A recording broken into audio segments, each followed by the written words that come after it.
پشتی ویکی کودنها جدا انت داخویانی جدا جدا جبارا عالیان به ول سرداهاتی شنگال سروان هیزن کو دناوا شنگال دا دنها دا دمیننج بو بهتر افتن کرن لقمان حسن اندام دسته بر بریات بگر آزادی با ویکی زندی تبلیغ التنامه به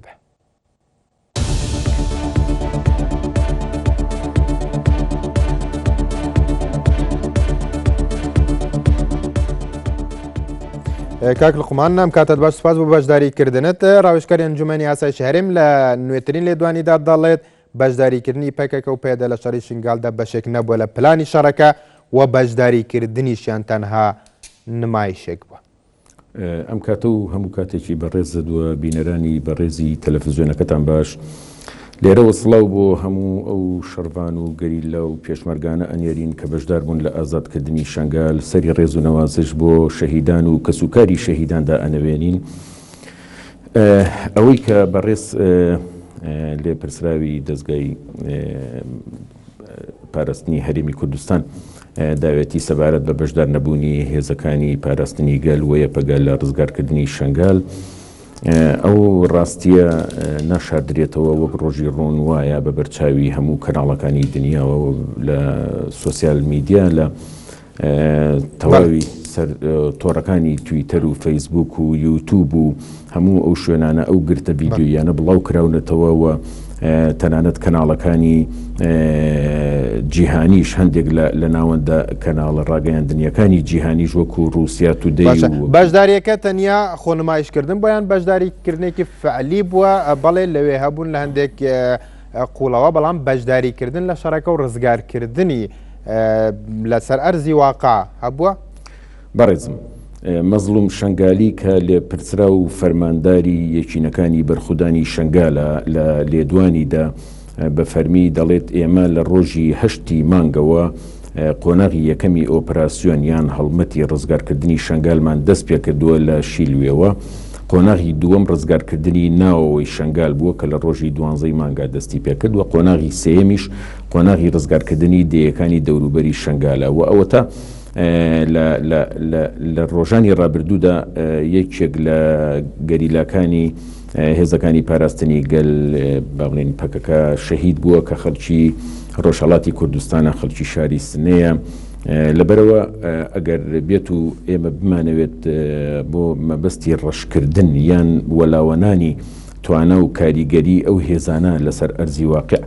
هەر کارێک بکەین نابێ پەنابەرینە بەر ئەوەی کە شتێک بڵین کە دوور بێ لە مانتیق و لە واقعکەواتە ئەم لێدوانە لە ئێستادا دوورە لە مانتەق و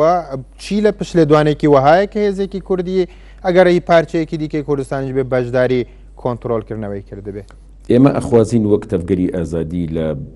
هەڤاڵان و لێپرسراوانی پارتی دیموکراتی کوردستان لەو ریتمە لە سیاسەتکردن پەشیمان ببنەوە و واز لەو جۆرە لە سیاسەتکردن بێنن لە تەواوی کوردستان لەسەر ئاستی هەر چوار پارچەوە بەتایبەتیش لە باشووری کوردستان چونکە ئێستا دۆزی کورد سەلمێنرا بۆ هەموو جیهان کە تەنها یەک دۆزە و هێزەکان لەسەر ئەرزی واقع بەڕاستی هێزی یەکێتی نەتەوەییان دروست کردووە و ئەو هێزە بە تەواوی ماناوە توانیوێتی سەرکەوتنی زۆر گەورە بەدەستبێنێت جا برادرانی پارتی دیموکراتی کوردستان بۆ خۆیان ئەتوانن وەڵامی ئەوە بدەنەوە باشە بەڵام خۆ لێدوانی فەرماندەکانی هەپەکەش هەبووە و هی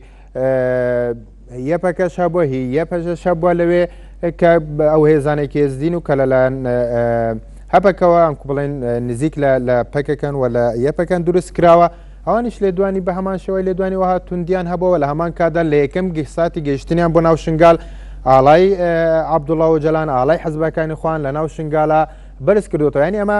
هەنگاوێکی هەڵە نییە بۆی ناکۆکیەکان و یان شنگال بکرێت بە حەزبی وە فرۆشتنی کۆنتڕۆلکردنی شنگال بە یەکدی جا بزانە ئەوەی کە ڕوو ئەدا لەسەر ئەرزی واقع بە هۆکاری نەبوونی کۆنگرەی نەتەوەی کووردە کە لە ماوەی ڕابردوودا زۆر داوا کرا زۆر هەوڵ درا بەوەی کۆنگرەیەکی نەتەوەی کورد ببەسرێەوە ئەگەر کۆنگرەی نەتەوەی کورد ببەسرایە ئێستا کۆنسەی سەربازی یا بەڵێن سەرۆکایەتی کۆنسەی سەربازی لەو کۆنگرەیەدا سەرکردایەتی هەموو شەڕەکانی لە مەیدانەکانە ئەکردووە هەموو سەرکەوتنەکان بە یەک ئاراستەداوە بە یەک گوتارەوە بە یەک ستایل و بە یەک شێوازە بوو نەک بەم شێوە پەرتەوازەیە بەداخەوە ئێمە لێرەوە ئەڵین ئێستاشی لەگەڵا بێت بوونی جیاوازی ڕنگ و ئاڵاکان و بۆ چوون و ناوی حزبەکان ئەمە واتای زوعف و لاوازی ناگەیەنێ بە پێچەوانەوە ئەمە هێز ئەبەخشێت بە پرۆسەکە لەبەر ئەوە ئەگەر ئەوان ئاڵای خۆیان هەڵکرد بێ و لە مەیدانی شەڕدا لە پێشەوە ڕۆیشتون و شەهیدیان بەخشیوە و ساڵێک و 3 مانگ و 10 ڕۆژە لەوێ ماونەتەوە و بۆ زانیاری بەڕێست و بۆ زانیاری تەواوی بینەران تا ئێستا 170 شەهید هەیە لە دوای داگیرکردنی شنگالەوە لە 3/8/2014 هەتاوەکو ڕۆژی ڕزگارکردنی شنگال 140 لەو شەهیدانە شەهیدی هێزەکانی پاراستنی گەل هەپەگەن بەداخەوە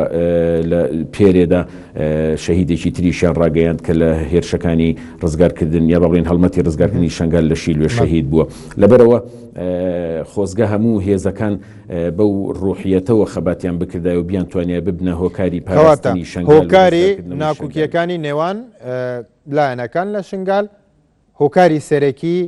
بۆچی دەگەڕێتەوە ینی وەک یەک تۆمەتبارن بۆی کە دانەوێ لەسەر حسابی کۆنتڕۆلکردنەوەی شنگالە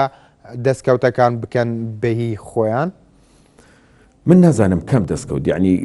بەڕاستی سەرانی باشوور بە تایبەتیش پارتی دیموکراتی کوردستان زۆر بەداخەوە کە ئەو قسەیەکەم لە 3/8 ئەو کارەساتی بەسەر شنگالدا هات زیاد لە دەیان هەزار لە هێزی سوپایی لە شنگالدا هەبوو تا ئێستای لەگەڵدا بێت نەبەرپرسێکی حزبی نەبەرپرسێکی حکومی نەبەرپرسێکی سوپایی نەماندی بدرێ بە دادگا و سزای خۆی وەربگرێت لەسەر ئەو پاشەکشەیی کە لە شنگال کرا کە بووە هۆی قوربانیدانی زیاتر لە 15,000 کەس لە شنگال لەبەرەوە ئێستا ئەوەی کە ئەو گوزارێ لەسەر خاکی شنگال ئەوە شنگالیەکان و ئێزدیەکان بۆ خۆیان بڕیار ئەدەن لە داهاتوودا چێ کاک لوقمانیانی لەم حاڵەتەیە کە باسی کۆنتڕۆلکردنی شنگالەکەیەوە پارتی بۆ تۆمەتبارەکەی ینی بۆچی لە شکستنەکە هەمووی ئەخەنە ملی پارتیەوە بۆچی لە کۆنتڕۆلکردنەوەیە کە هێزی پێشمەرگە نزیکەی 7500 پێشمەرگە بەشدار بووە و فەرماندەی گشتی هێزە چەکدارەکان کە مەسعود بارزانیەوە فەرماندەی ینی سەرۆکی پارتی دیموکراتی کوردستانە ینی بۆچی شکستەکە بۆ ئەوان بێ بۆ دەستکەوتەکە بۆ ئەوان نەبێ ئێمە نەمانوتوە دەستکەوتەکە تەنها بۆ لایەنێکە بە پێچەوانەوە ئێمە هەموو ئەو هێزانەی بەشدار بوون لەوێ خۆ تەنها هێزی پارتی دیموکراتی کوردستان بەشدار نەبوو وەکو باشووری کوردستان هێزەکانی وەزارەتی پێشمەرگە بەڵێ وەزارەتی پێشمەرگە بە هەموو ڕەنجیەکانیەوە چونکە لەناو هێزی پێشمەرگەدا گۆڕانی تایە یەکگرتووی تایە کۆمەڵی تایە شوعی تایە پارتی تایە یعنی لەبەرەوە ئێمە ناکرێت هەر دیاری بکەین بڵین تەنها هێزێک لەوێ بەشداری کردووە و هێزەکانی تریش لەوێ کە بەشداریان کردو هێزی پاراستنی شنگال و یەکینەکانی بەرخودانی شنگال و یەکینەکانی پاراستنی ژنی شنگال و ئەوانە هەموو بەشدار بوونە یعنی ئەمە شتێکە لەبەر چاو ئەبێ بگیرێت لەبەرەوە ناکرێت بەشداریکردنی کەسیان نادیدە بگیرێت و تەحمیش بکرێت وەلاوە بنرێت نا بە پێچەوانەوە سەلماندی مێژوو سەلماندی لە هەر شوێنێک کورد بە هاوبەشی توانی بێتی هێرش شەڕ بکات بەرگری بکات یان هێرش بکە سەرکەوتنی مەزنی بەدیهێناوە وەک لەوەی لە کۆبانێ بە بەشداربوونی هێزی پێشمەرگەی کوردستان لەوێ ئەوە نابێ نادیدە بگیرێەوە هەرگیز کەسیش نەیوتوە ئەوە نادیدە ئەگیرێت نەخێر ئێمە ناڵین سەرکەوتنەکان پێویستە هەمویان وەکو یەک دانی پێدا بنرێت بەڵام کارەساتەکە لێرەدا ئەوەیە ئێستا قۆناغی ئەوە نییە بڵین چێ بەشدار بوو و چێ بەشدار نەبووە باشە ئەی قۆناغی ئەوەیە کە ئێستا شەر جەنابەت ئاماژەت پێکرد کە دەڵێن باێزدیەکان بڕیار بدەن کە چۆنیان دەوێەوە چی بکەن و داهاتویان چۆن بەڕێوە ببەن خۆ ئێوە بانگەشەی ئەوەکەن کە شنگال خۆی بەڕێوە بە واتە وەکو کانتۆنێک کە پێشتر ئەم دەنگووە زۆر هەبوو خۆی بەڕێوە بەرێ بەڵام خۆ بەشێکی فەرماندەکانی ئێزدیەکان کە لە بەرەکانی جەنگن وە لە وەزارەتی پێشمەرگەنێنی لەو فەوجانێک کە وەزارەتی پێشمەرگە دروست کردووە کەڵێن ئێمە دەمانەوەی سەر بە هەرێمی کوردستان بین و نامانەوێت سەر بەخۆبین و نامانەوەی کەس تەدەخلی ئەوە بکە کە ئێمە دەمانەوەیان چۆن ژیان بکەین و چۆن بژین و سەر بەکوێبین ئەجا لەگەڵ ڕێزم بۆ هەموو تارەکانیان ئێمە هەموو تارەکانیان بە هەند وەرەگرین هەموو قسەکانیان بە هەند وەرەگرین بەڵام ڕۆژی 3/8 ئەو هاوکێشەیە تەواو پێچەوانە بووەوە ئەستان ئەوە خەڵکی شنگالن بە هەموو چین و توێژەکانیانەوە ئێستا زۆربەی ئەو وتانەی کە جۆمان لێبووە ئەو ئێزدی ئاوارانی لە باکووری کوردستانن ئەو ئێزدی ئاوارانی کە لێرن ئەو ئێزدی ئاوارانی کە لە چێ شنگال مابوونەوە کە زیاد لە 15,000 کەس بوون بۆ ماوەی ئەو ساڵ و سێمان و دەڕۆژە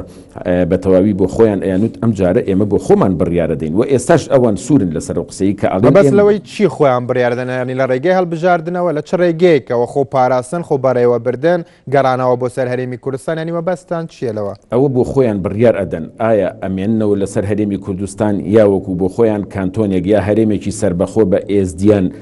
پێک دەهێنن دەو ناوچەیەدا چونکە تەنها شنگال نییە ئێزدیەکان شنگال وەکو شوێنێکی سەرەکی ئێزدیەکان وایە بەڵام دەوروبەری شنگال ئەرزێکی زۆر فراوانە هەتا ئەگاتەوە بە عشیق و بەعزان و ئەو شوێنانش کە هەمووی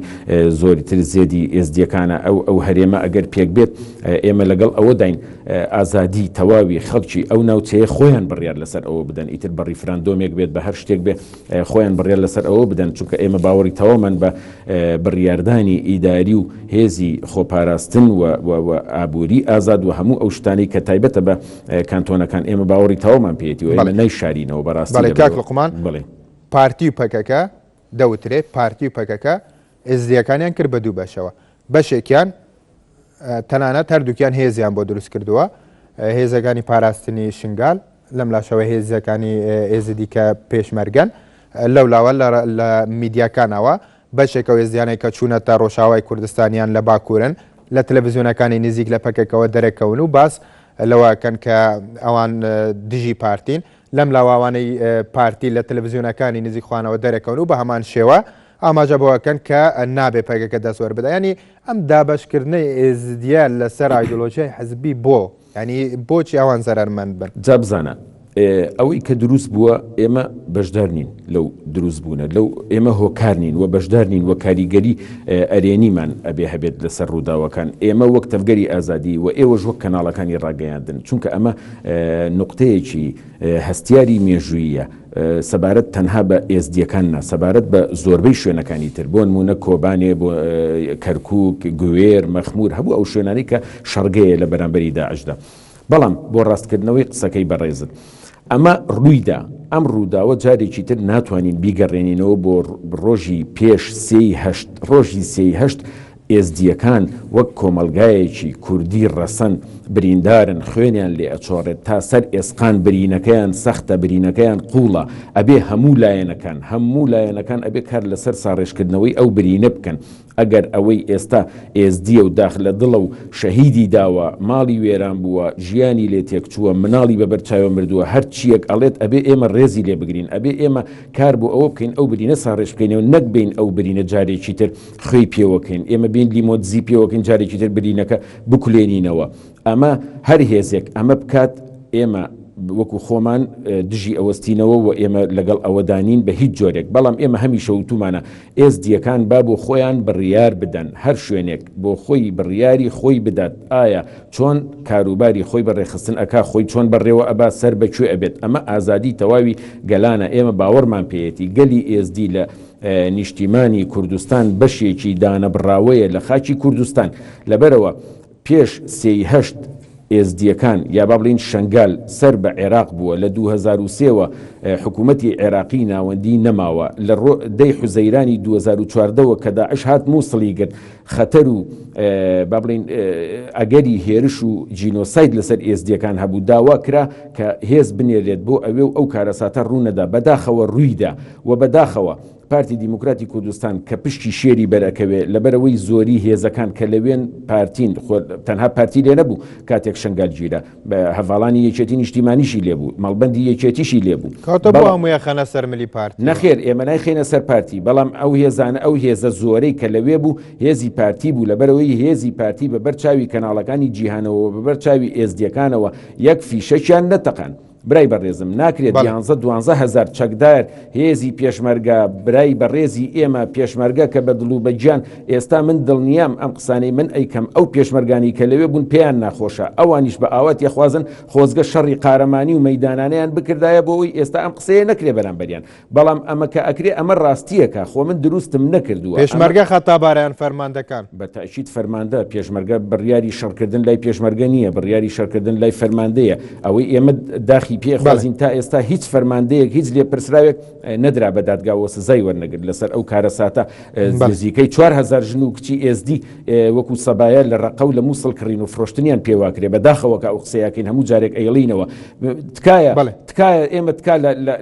لە باشووری کوردستان لە هێزەکانەکەین چیتر سەودا بە ئێزدیەکانەوە نەکەن ئێزدیەکان زۆر لەوە پیرۆسترن. بله سپاس ji bo Luqman Hesenan damê de sere biberiya